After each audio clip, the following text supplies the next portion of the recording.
A kind woman gives a blanket to a homeless man so he can shield himself from the cold, and he returns her gratitude by giving her a bundle of papers that's very close to his heart.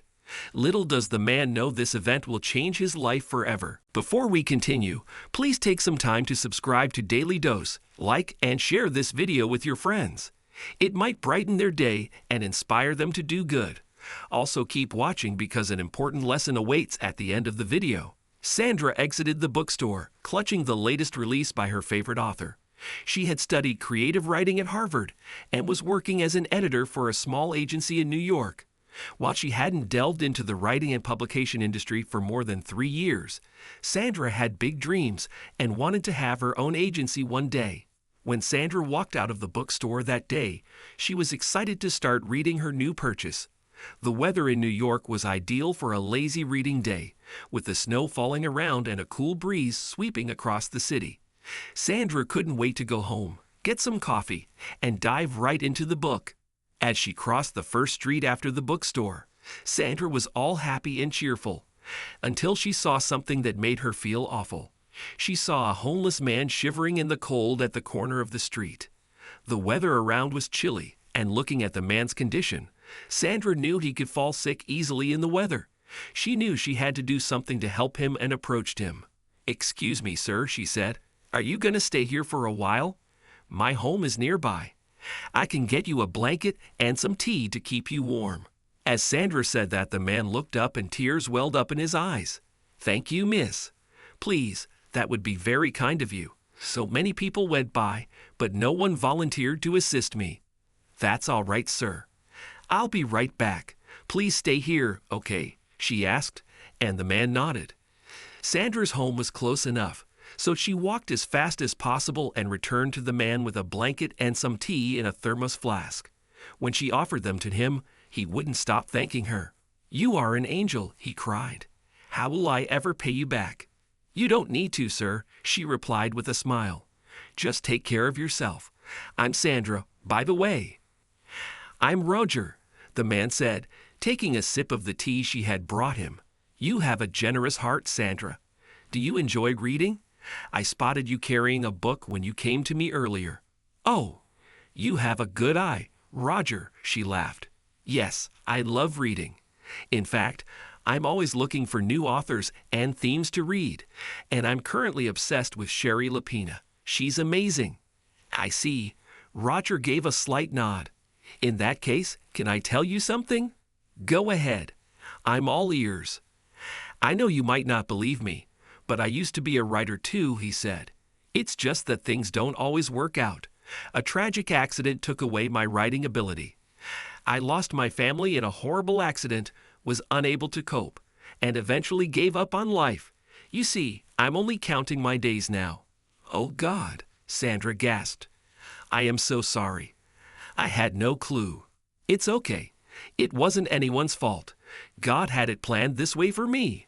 But there's something I'd like to give you." With that, Roger retrieved a stack of papers from his sack and gave it to Sandra. "This is something very close to my heart," he said while offering it to her. "I wrote it with all my heart. I can't pay you back for the blanket and tea, but consider this a token of gratitude. I'd appreciate it if you read it."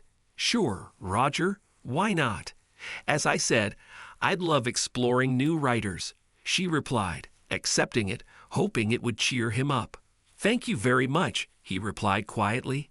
That day, after returning home, Sandra wanted to read her favorite author, but she suddenly changed her mind.